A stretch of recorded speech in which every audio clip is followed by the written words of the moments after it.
I'm Luke Summerhays, and I love Heatran.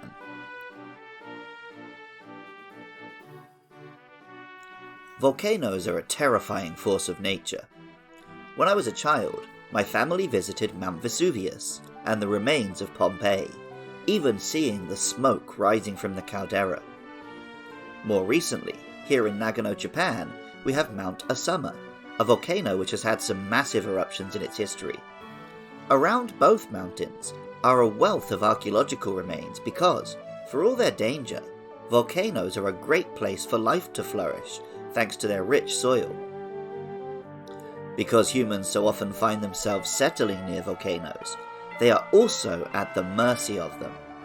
When Vesuvius erupted in 79 AD, the people didn't understand that the Earth's molten metal core was being forced to the surface for complicated geological reasons. They just knew fire was raining from the sky.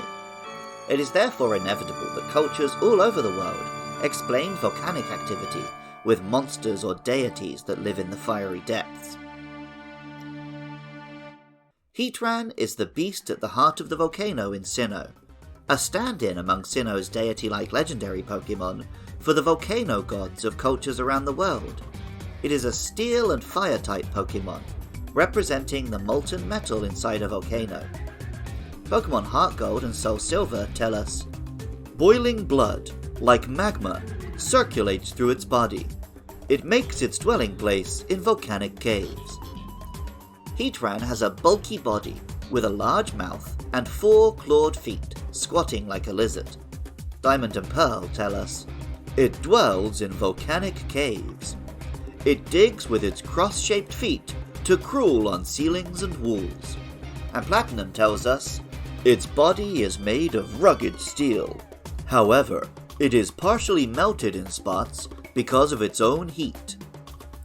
With its salamander-like body, and the way it crawls around on walls and ceilings, in caverns and on the side of volcanoes, it reminds me of Vah Rudania, the divine beast of the Gorons in The Legend of Zelda Breath of the Wild.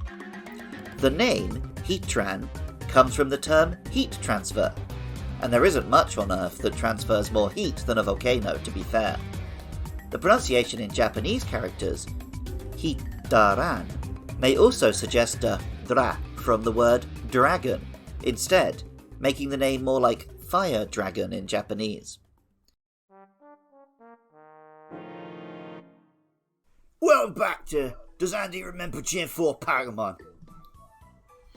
And if so, does he have any thoughts about them? Oh, it's Jonathan Cromie this week.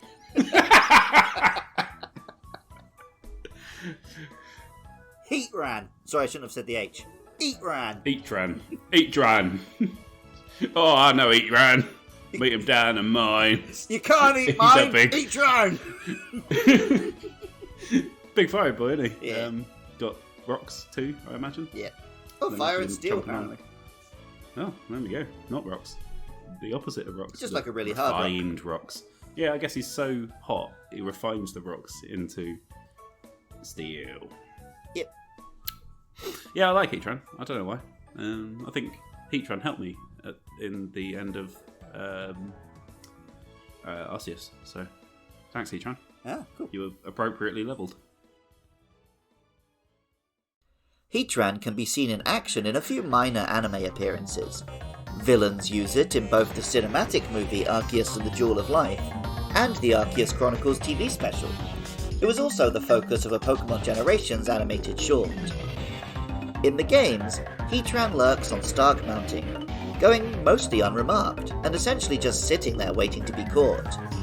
In Pokemon Legends Arceus, it had a slightly more involved role, with a boss fight and little quest to get to the Lava Dome Sanctum. While Heatran might not have had much impact in the story of Pokemon, it has made a huge impact on the competitive scene. While Heatran's typing makes it weak to ground-type moves, it has a huge number of resistances outside of that, including the most double resistances of any Pokemon. Combined with decent stats, this Pokemon has been a reliable option for as long as people have been playing multiplayer games of Pokemon. Heatran really shows the diversity of Pokemon players. For casual fans, or those interested primarily in the single-player campaign and the anime, Heatran is somewhat forgettable, one more legendary among a game with quite a few, and not even the only Pokemon associated with volcano mythology. Yet for players immersed in the competitive scene and the metagame, it's a reliable old standby, whose return is eagerly awaited for each new game. Music for Luke Loves Pokemon is composed by Jonathan Cromie. Artwork for the show is by Katie Groves.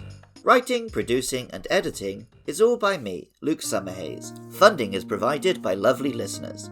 If you'd like to help keep the lights on or give your thanks, head over to patreon.com/podcastiopodcastius. There you can find links to the other shows my pals and I create, or for just $1 a month, listen to episodes as soon as we're done editing. For more Zelda chat, our new podcast, Hyrule Field Report, a deep dive into Tears of the Kingdom, will already have a first impressions episode live by the time you hear this. I'm jealous of you listeners in the future who have Zelda already. And I love hearing from you guys. A 5-star rating and review on your podcasting app of choice, or even better, telling a friend about the show, would always be much appreciated. Our next monsters are Regigigas and Giratina. Let me know your thoughts and feelings about those or any other Pokemon on Twitter or Facebook at LukeLovesPKMN. Catch more Pokemon content at twitch.tv/LukeLovesPKMN, Friday nights from 9 PM UK time. And even if you don't feel like doing any of that, thank you so much just for listening. I love Heatran, and remember, I love you too.